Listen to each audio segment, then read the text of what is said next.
do Senhor nos assista nessa manhã. Continuação, finalização daquilo que o Senhor quer nos dar. Estás aqui, Senhor.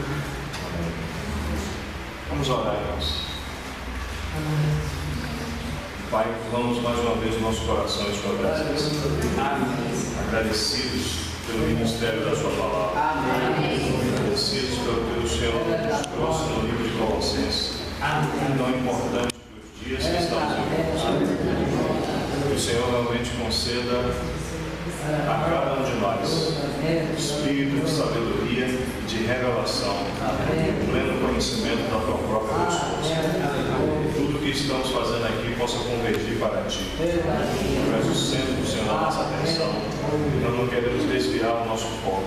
Nós queremos ainda continuar aquiedados aos Teus pés. Senhor, nos abençoe, nos conduza, nos conceda a graça, Senhor do Senhor, e a unção para falar e para ouvir, para a glória do Teu nome.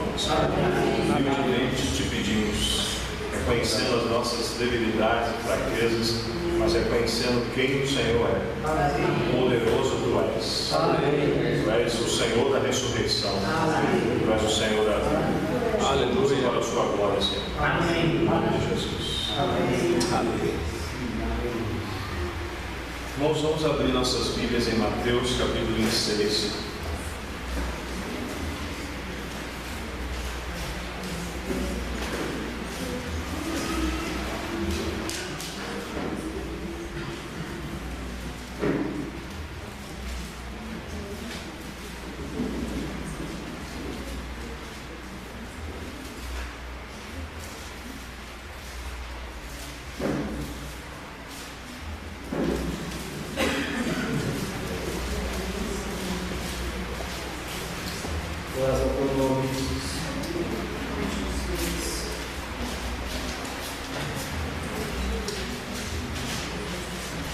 Mateus capítulo 26,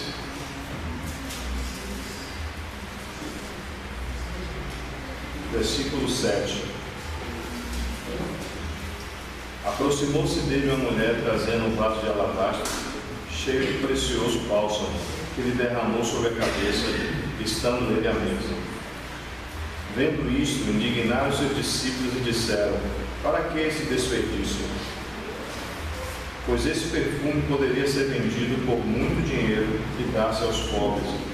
Mas Jesus, sabendo disto, disse-lhes: por que molestais esta mulher? Ela praticou boa ação para comigo, porque os pobres sempre os tendes convosco, mas a mim nem sempre me tendes. Pois, derramando esse perfume sobre o meu corpo, ela o fez para o meu sepultamento. Marcos capítulo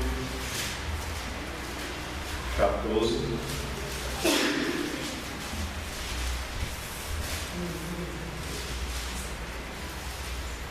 versículo 3.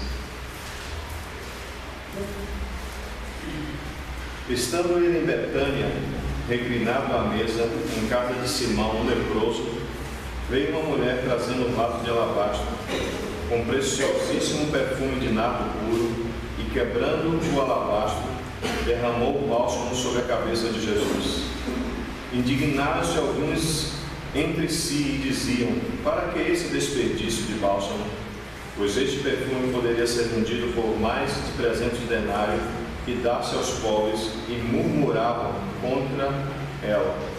Mas Jesus lhe disse: deixai-a, por que a molestais? Ela praticou boa ação para comigo. E João, capítulo 12,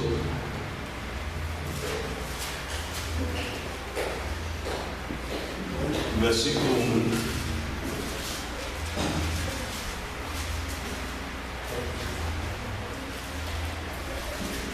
João 12, verso 1.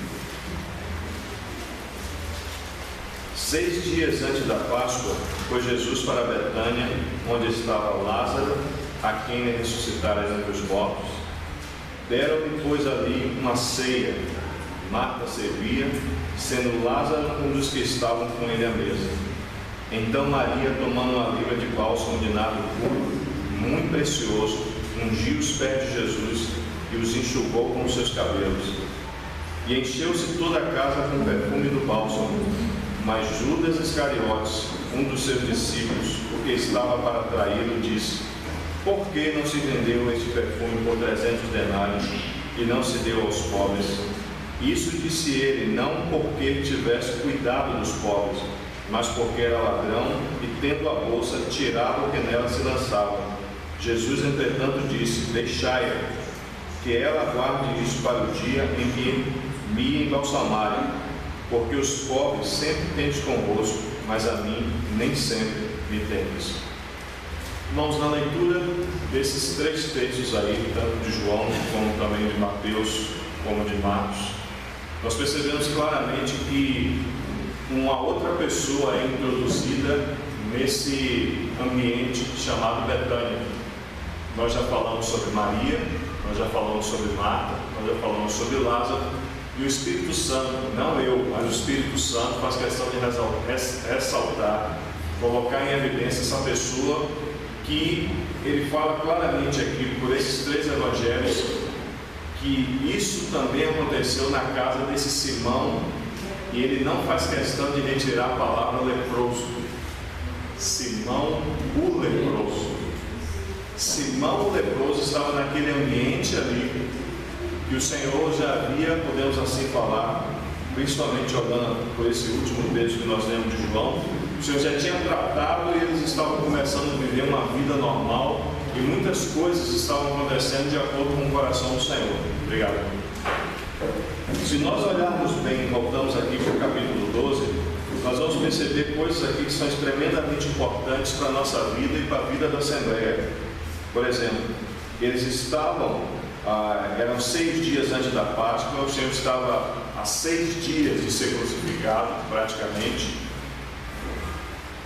Onde estava Lázaro, a quem ressuscitou, o ambiente agora era diferente daquele primeiro ambiente que foi visto pelo próprio Senhor quando entrou naquela cidade, naquela aldeia chamada Betânia, que Maria e Marta estavam agitadas de um lado para o outro, querendo fazer muitas coisas para agradar o Senhor, e esqueceu do principal.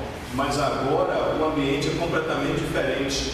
A vida de ressurreição que foi manifestada em Lázaro, e que é uma vida de ressurreição que precisa ser manifestada em nossas vidas e no viver prático dos irmãos, agora tomava aquele ambiente. E de maneira tal tomava aquele ambiente, o que se segue é tremendamente importante, que diz no versículo 2: deram-lhe, pois, uma ceia, era uma festa.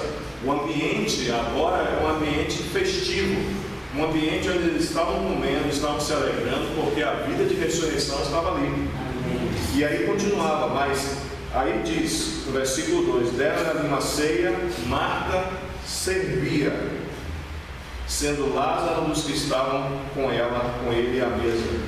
Não há nenhuma reprovação por parte do Senhor agora do serviço de Marta. Amém. Marta foi ajustada pelo Senhor, não há nenhuma reprovação, e aí continua. Sendo Lázaro um dos que estavam com ele à mesa, então Maria, tomando uma libra de bálsamo de nardo puro, muito precioso, veio e ungiu o Senhor. Vamos parar por aí, porque vamos agora mirar os nossos olhos de Simão leproso.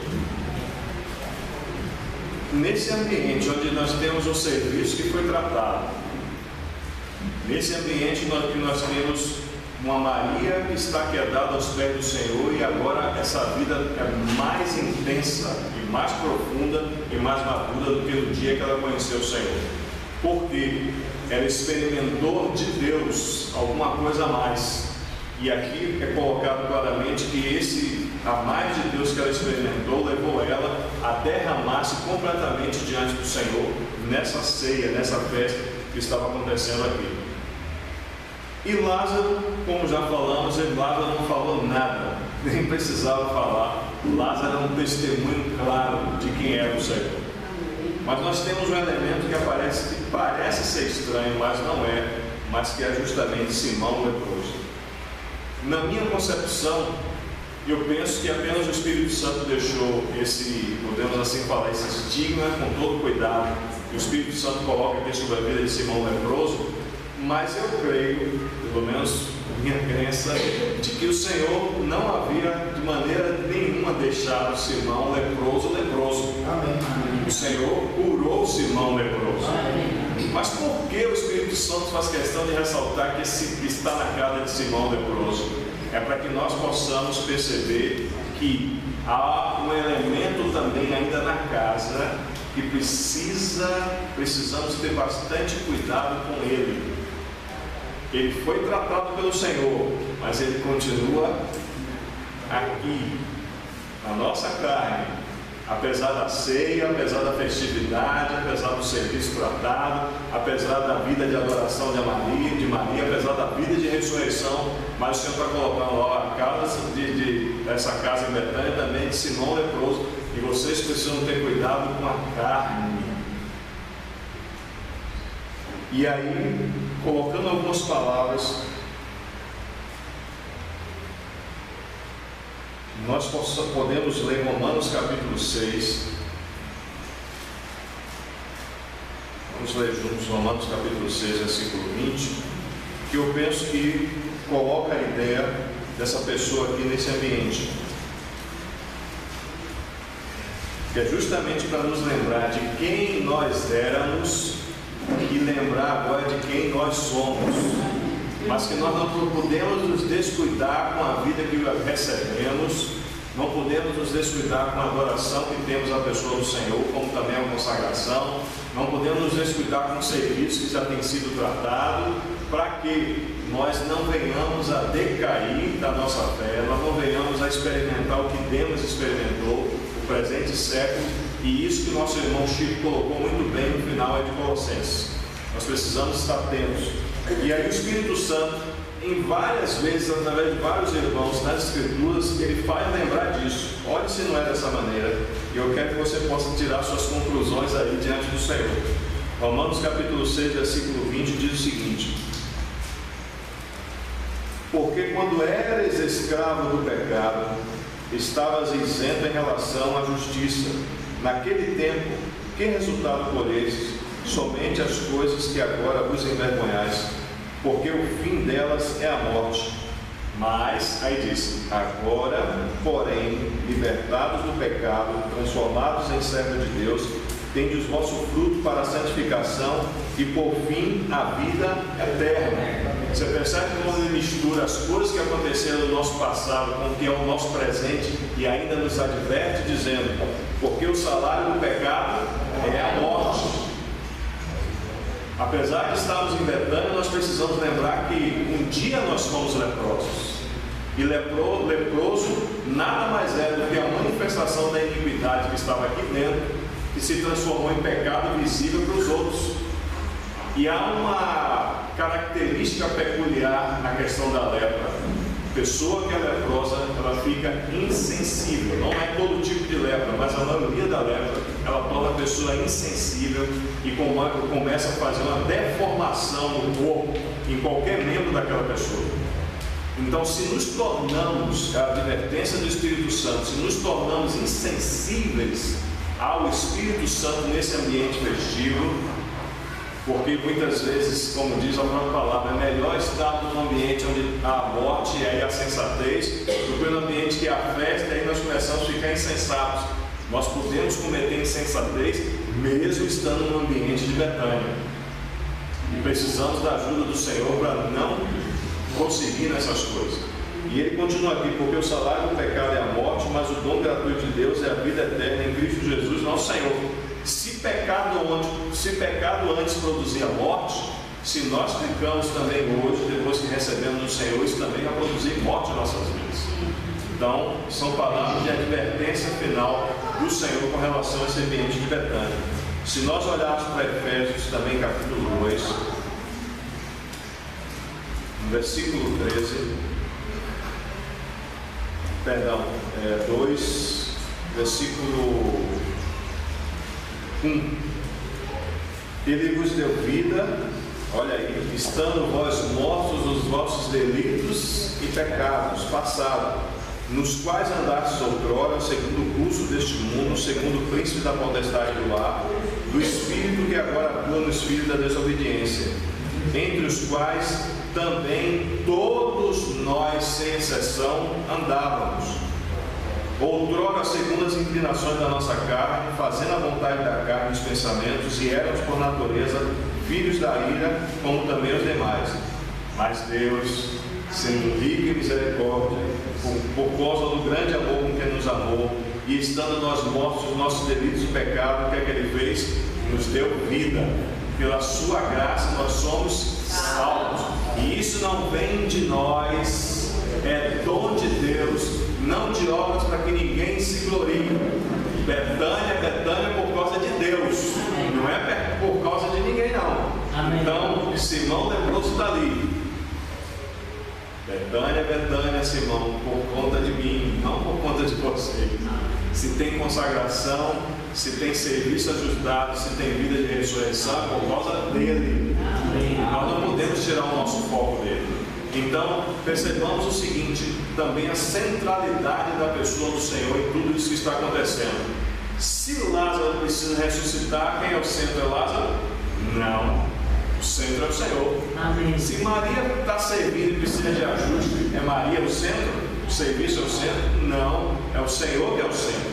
Se Maria está quedada aos pés do Senhor e experimenta uma porção ainda maior que leva ela a quebrar o vaso de alabastro, representando ali que ela estava se quebrando, derramando o que ela tinha de mais precioso diante do Senhor, não é o assunto dela, é o assunto da centralidade da pessoa de Cristo. E mesmo Simão leproso, ele não é o centro. Ele foi curado, mas também não é o centro. Então, o que é que a gente pode perceber, irmãos? Na vida normal de uma assembleia, nada que estamos fazendo, nem a nossa consagração, nem a nossa devoção, nem o nosso abandono de tudo, nem tampouco a entrega de tudo, nem tampouco estamos persistindo na palavra de Deus, guardando os fundamentos que nos foram dados pelo Senhor, pelos apóstolos. Nada disso deve ser o centro. O centro tem que ser a pessoa do Senhor. Amém. E se nós centrarmos o nosso foco, ou em ministérios, ou em irmãos, ou no vaso, como nós falamos ontem, Paulo era um vaso maravilhoso, mas Paulo foi descobrindo, não quero nem ser Saulo. O Senhor mudou ele para Paulo. Paulo disse, eu também não quero mais ser Paulo. Entendeu? Chegou um determinado momento que Paulo teve que dizer, não vivo mais eu, mas Cristo vive em mim. Então o centro da nossa atenção em Betânia tem que ser a pessoa do Senhor. E esse Simão leproso está aqui com uma advertência para nós, para que nós não nos desviemos desse centro. A outra coisa, 1 Coríntios capítulo 12.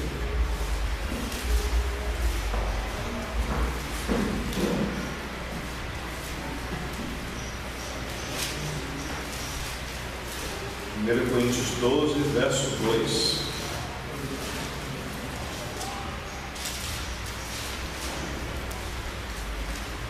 Sabeis que outrora, quando erais gentios, deixavas conduzir-vos aos ídolos mudos, segundo erais guiados. Por isso, faço compreender que ninguém que fala pelo Espírito de Deus afirma anátema a Jesus. Por outro lado, ninguém pode dizer Senhor Jesus, senão pelo Espírito Santo. Então, mais uma vez, o Senhor pelo Espírito está tratando aqui pela vida de Paulo, e em outro tempo, quando nós éramos gentios e não conhecíamos o Senhor, nós agíamos dessa maneira. Nós éramos adoradores de ídolos, mas graças a Deus o Senhor nos ganhou. Então, irmãos, Simão o leproso, para mim, é uma pessoa que o Senhor colocou para justamente advertir Betânia de que ela não pode confiar em sua carne em tempo nenhum. Entendeu? Então, esse estigma que foi colocado, Simão leproso, como falei, e ainda continuo crendo, o Senhor curou, mas é uma advertência para nós desse ambiente. Também penso que nós precisamos avançar um pouquinho mais. Acho que não devo me demorar, não por conta do tempo, mas pela própria carga, pelo que o Senhor já fez aqui, mas pelo menos colocar algumas considerações finais sobre isso que aconteceu aqui nessa festa. Se nós olharmos, irmãos, o que aconteceu nessa ceia, nessa festa, nós temos vários elementos que são interessantes de serem ressaltados. Maria, Marta, Lázaro, o próprio Simão leproso. De Betânia é um ambiente único, criado pelo próprio Senhor para gerações futuras, os próprios discípulos e para nós, da maneira que os irmãos deveriam estar no ambiente espiritual, no ambiente sadio, no ambiente de comunhão. O ambiente que o Senhor criou, a vontade que o Senhor criou era essa. Mas precisamos lembrar que Betânia está num ambiente hostil. O judaísmo continua lá. Aqueles que crucificaram o Senhor também continuam lá. O mundo continua lá. E o diabo também continua lá, porque ele foi quem sentou na carne todas aquelas pessoas religiosas da alta sociedade, tanto dos israelitas como também daqueles representantes dos romanos que representavam o governo romano naquela região.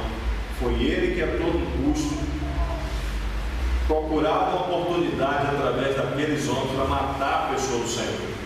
Então, se eles fizeram isso com o Senhor, nós precisamos também estarmos advertidos que as intenções do diabo também podem entrar no arraial do povo de Deus pela carne dos homens. Então nós precisamos também ter um cuidado com relação a essas coisas. Só ler isso aqui para poder considerar algumas outras coisas com os irmãos.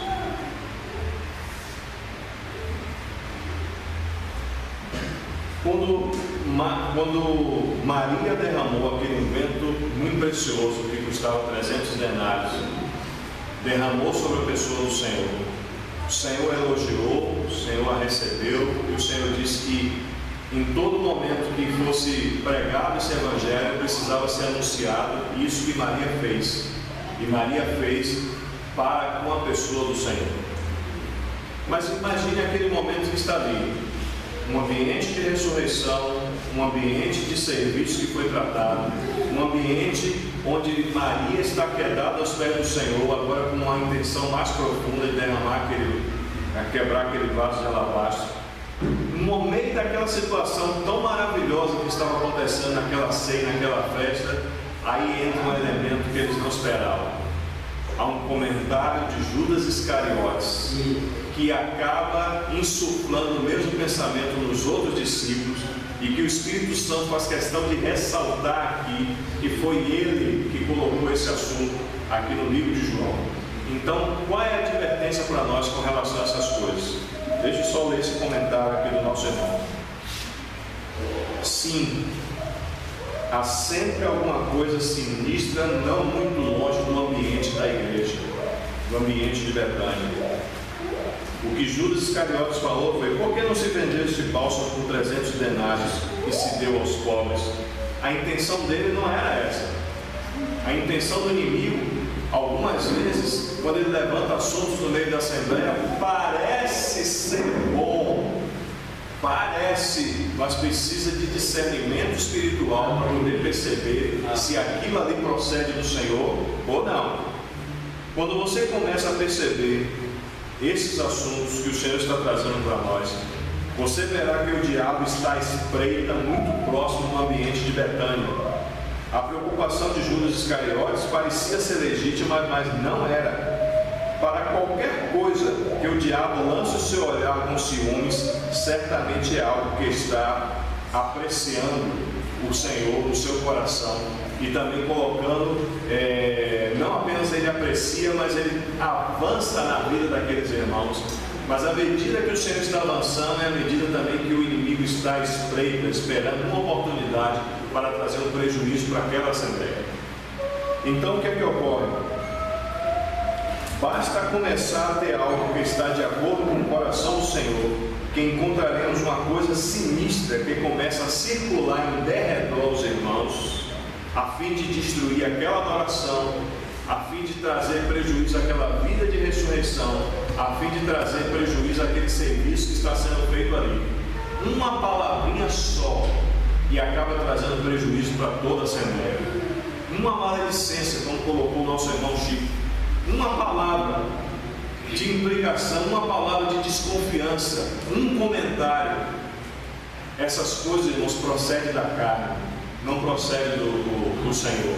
Mas essas coisas precisam de nós, os irmãos que estão começando, e nós que já caminhamos há algum tempo, e outros que estão bem representados, todos nós precisamos ter cuidado com a carne. Porque se não cuidarmos dela, é por onde o inimigo vai entrar para trazer prejuízo. Então, o que nós precisamos fazer? Nós precisamos ser sóbrios e vigilantes com relação à edificação da casa do Senhor. Tomemos conselho sempre em oração ao Senhor de toda opinião que traz algum desconforto interior. Algumas vezes algum irmão pode trazer alguma coisa e dizer assim: irmão, por que nós não fazemos dessa maneira? Mas a inquietação do coração de outros irmãos, principalmente daqueles que caminham mais algum tempo, com relação àquela opinião que foi trazida, se trouxe um desconforto, nós precisamos ir a quem? Ao Senhor da casa. E precisamos orar e considerar diante do Senhor isso. Por que falo isso, irmãos? E com essa ênfase, e nem num tom de brincadeira, mas com seriedade realmente diante do Senhor.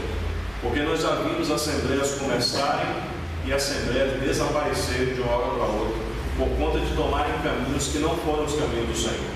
Por exemplo, nós tínhamos um grupo de irmãos, quer dizer, nós não, mas o Senhor levantou um grupo de irmãos na cidade vizinha a nós, e percebemos a abundância da graça do Senhor na vida daqueles irmãos, de maneira que alguns irmãos em pouco tempo de vida experimentaram libertação do pecado, experimentaram o poder do Espírito Santo, experimentaram vida abundante, e a gente ficava assim: Senhor, a gente está caminhando tanto tempo, e os irmãos tem pouco tempo, estão na nossa frente, mas o Senhor sempre colocar no nosso coração e estávamos orando por eles.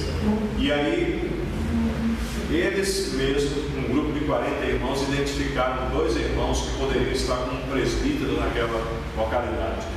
E quando nós fomos ter comunhão, e tivemos comunhão com ele, e tivemos comunhão contínua, tivemos comunhão com esses irmãos, entre eles fomos até lá, e os próprios irmãos atestaram: irmãos, eu vejo a graça de Deus nesses 2 irmãos para o serviço na Assembleia. E eles, os irmãos, estavam caminhando e o grupo estava crescendo, com um grande interesse de fazer Cristo, de Cristo ser glorificado e Cristo ser conhecido pelas pessoas que não conheciam, que estavam fora.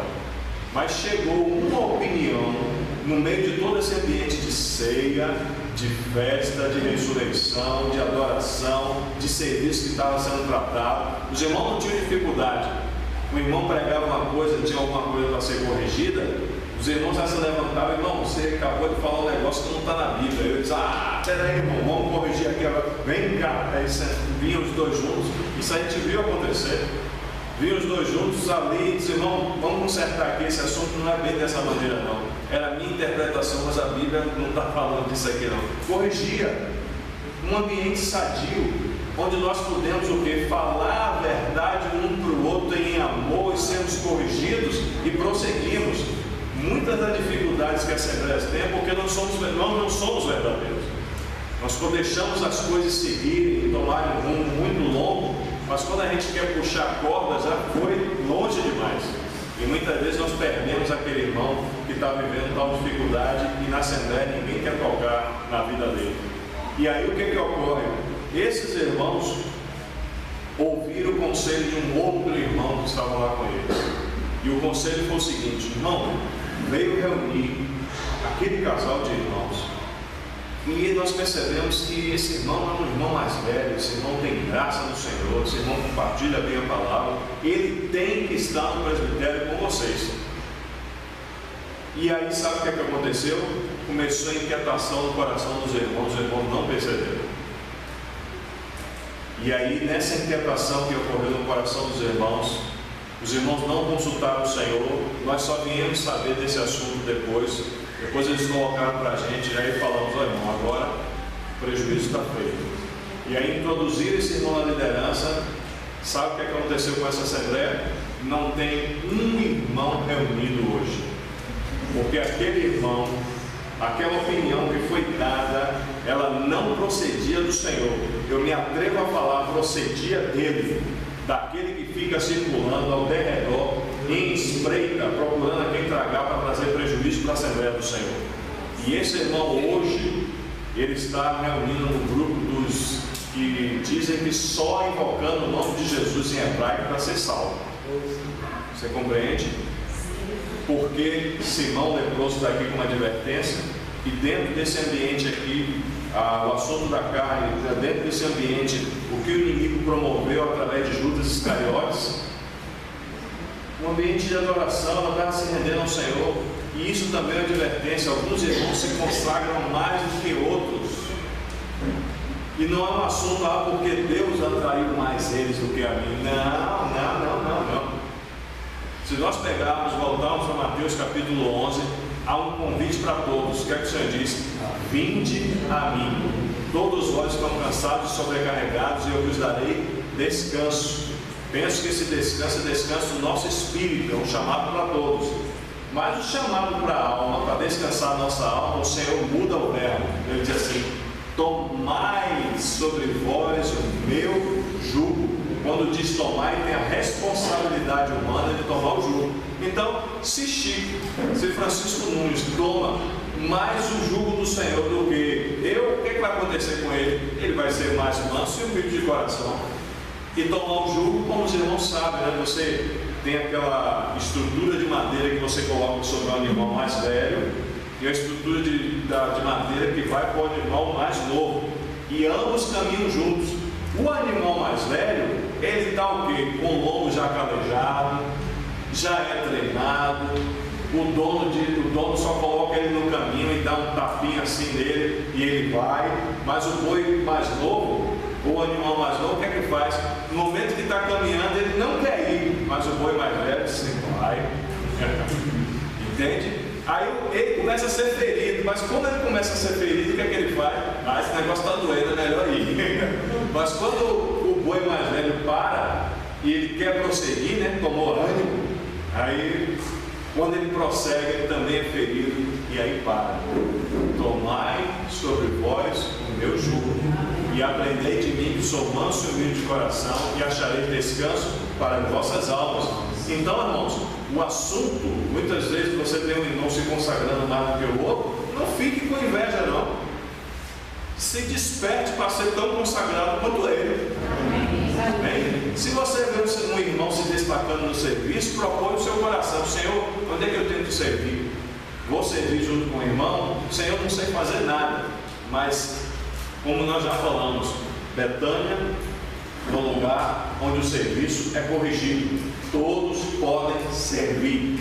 É uma característica da igreja, o serviço mútuo.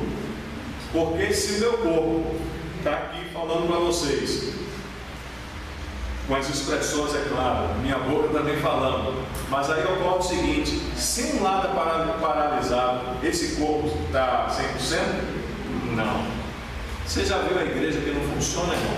50% dos irmãos funcionam, 50% não funciona? Não. Esse não é o corpo de Cristo. Entende? Então, coloco isso, irmãos, de coração aos irmãos como advertência. Tenham bastante cuidado com as opiniões que chegam de qualquer um, inclusive de mim. Vocês têm que verificar o assunto, se isso aí procede do Senhor ou não. Porque nós, como falei para os irmãos, vimos essa assembleia que acabou tendo esse grande prejuízo, e temos visto também irmãos que pegam algumas literaturas que acham que é muito boa. Ele estudou, compreendeu a literatura, disse assim: isso aqui precisa ser passado para todos os irmãos, não faça isso. Procure aqueles irmãos mais velhos entre vocês, leiam juntos, gaste tempo orando, verifique se isso pode ser passado, consultem outros irmãos que caminham mais tempo, para que depois você possa introduzir essa literatura para a Assembleia. E nós também vimos assembleias que tinham um grupo de irmãos caminhando bem. Um dos irmãos, que inclusive é responsável, pegou a literatura e disse assim: isso aqui é maravilhoso, e deu para todos os irmãos. Sabe o que aconteceu? Rachou a assembleia no meio, e a Alejandra estava lá. A Alejandra é testemunha, entendeu? Nós estávamos lá, a Alejandra e o Bondinho também estava lá. Rachou a assembleia por conta de uma literatura. Então, irmãos, cuidado com Judas Iscariotes.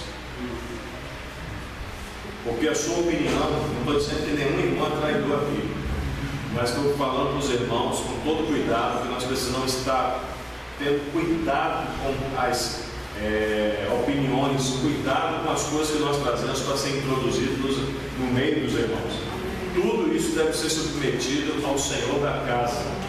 Não deve ser simplesmente o fruto da nossa emoção, como colocou Chico muito bem, mas tem que ser fruto do nosso entendimento claro nas Escrituras e, se possível, da comunhão, incentiva os irmãos da comunhão com outros irmãos na própria Assembleia. Entendeu? Para que os irmãos possam tomar a direção clara, sem nenhuma inquietação no coração, mas poderem dizer: Senhor, nós não temos nenhuma inquietação. Algumas vezes temos que dizer isso para o Senhor: Senhor, nós não temos nenhuma inquietação do Senhor para continuar fazendo o que estamos fazendo. Então, Senhor, nós vamos continuar fazendo. Mas na hora que a gente coloca o pé no caminho, começa a inquietação e dizer: ah, Senhor, então nós vamos recuar, Senhor, ter misericórdia, não ficar paradinho aqui até que o Senhor se mova novamente, até que a coluna de nuvem, de fogo se mova, para que a gente possa ir em direção àquilo que é o desejo do coração do Senhor. Então, irmãos, tem esse aspecto aí. E a outra coisa, voltemos para Lucas capítulo 24.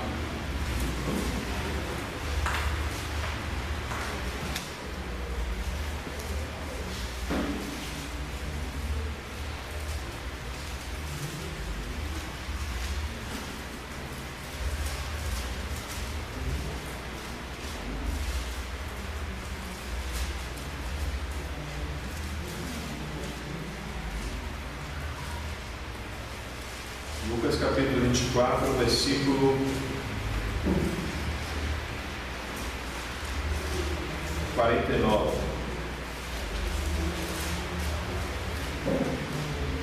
Eis que envio sobre vós a promessa do meu Pai. Permanecei, pois, na cidade, até que do alto sejais revestidos do poder. Então os levou para Betânia e, erguendo as mãos, os abençoou. Aconteceu que, enquanto os abençoava, ia se retirando deles, sendo levado para o céu. Então eles, adorando, voltaram para Jerusalém, tomados de grande júbilo, e estavam sempre no templo, louvando a Deus. Atos, capítulo 1.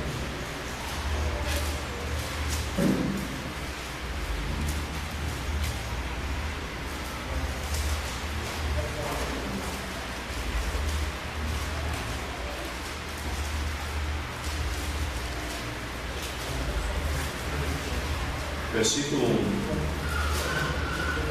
1. Escrevi o primeiro livro ao Teófilo, relatando todas as coisas que Jesus começou a fazer e ensinar, até o dia em que, depois de haver dado mandamento por intermédio do Espírito Santo aos apóstolos que escolheu, foi elevado às alturas. A estes também, depois de ter padecido, se apresentou vivo com muitas provas incontestáveis, aparecendo-lhes durante 40 dias e falando das coisas concernentes ao reino de Deus.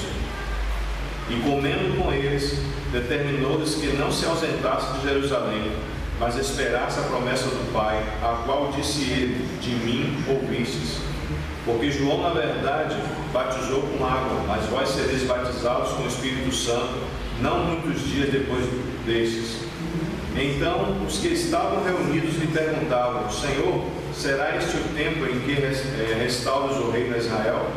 Respondeu-lhe: não vos compete saber ou conhecer tempos ou épocas que o Pai reservou exclusivamente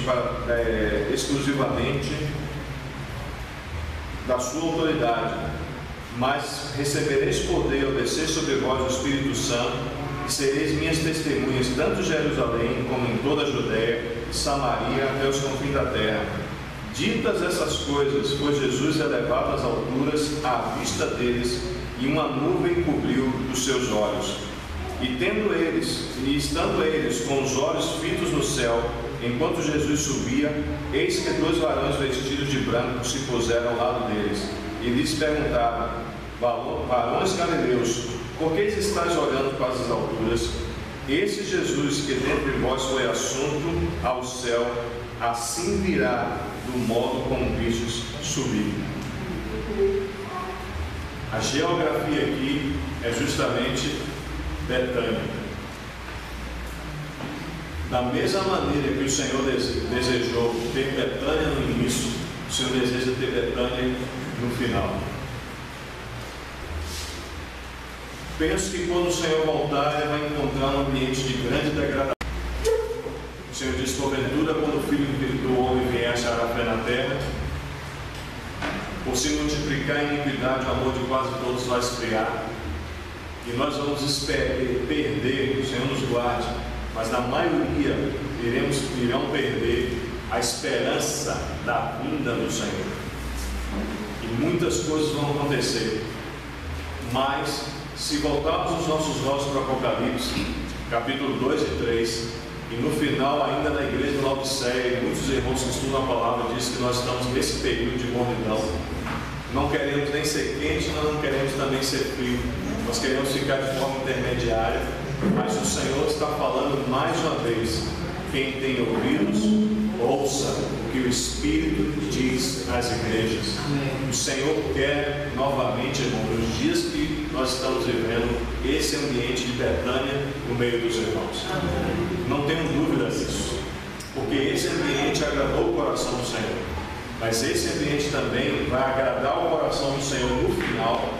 E penso que não será uma grande maioria, grandes assembleias, 200 mil, 100 mil, 50 mil, talvez 1000 irmãos estejam reunindo desse jeito, mas um pequeno grupo de irmãos que tem interesse pelos direitos, pela santidade, pelo reino e pela vontade de Deus.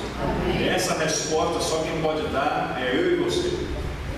Por isso que o Espírito Santo enfatiza: quem tem ouvidos, ouça o que o Espírito diz às igrejas. O Senhor deseja esse ambiente. Não apenas esse ambiente, mas o Senhor deseja que essas realidades estejam no nosso interior. Amém? Então, o que podemos concluir, irmãos, de tudo isso? E compartilhamos nesses dias, e que nos fala tanto ao coração. Concluo dizendo o seguinte: o Evangelho, ou os Evangelhos, porque é um Evangelho único, com 4 aspectos, manifestado em Mateus, Marcos, Lucas e João. O Evangelho é resultado da vinda do Senhor. E Betânia também é resultado da vinda do Senhor. Ok? Se nós pegarmos essas quatro personagens, Marta, Maria, Lázaro e Simão, no meu entendimento correspondem a coisas que estão ali no Evangelho. Deixa eu traduzir isso para você da seguinte maneira. Por exemplo, vamos olhar para Maria. Maria é aquela que está quedada aos pés do Senhor. Maria tem a atitude de súdita do reino. E quem é que fala do Salvador como rei? Mateus. Se nós olharmos para Marta, Marta é aquela irmã do serviço. Marta é aquela irmã escrava e que pode ser corrigida, ajustada e fazer um serviço melhor. Como é que vemos o Salvador como escravo no livro de Marcos? Se nós pegarmos Simão, vamos voltar na sequência. Se nós pegarmos Simão, nós vamos perceber o seguinte: se Deus não fosse homem, não poderia tocar Simão. Amém. E você percebe daquele leproso que tem lá em Lucas capítulo 5, que diz: e aconteceu o que? Quando ele estava numa daquelas cidades, eis que um homem cheio de lepra, vendo a Jesus, prostrou-se sobre o seu rosto e rogou-lhe, dizendo: Senhor, se queres, bem podes limpar-me. E ele, estendendo a mão, tocou-me. Eu não iria tocá-lo, mas o Senhor tocou. E o Senhor purificou aquele leproso. Então, Lucas é o Evangelho do Salvador homem. Ele pode tocar também nos homens. E João, que vai falar sobre o Salvador Deus. Se ele não fosse Deus, ele não poderia ressuscitar a Lázaro dentre os mortos. Percebe, irmãos? Então concluo com essas palavras, ainda que simples, mas que o Senhor nos ajude a guardar em nossos corações. E o Senhor tem a sua Betânia. E para finalizar, sabe o que significa Betânia? Casa de filhos. Ele não achou nada na figueira, mas achou em Betânia. Amém. Senhor, nós te agradecemos. Que o Senhor possa achar em nós muitos filhos maduros. Que o Senhor possa se deleitar. Que o Senhor possa degustar. Que o Senhor possa se saciar com a nossa vida, Senhor.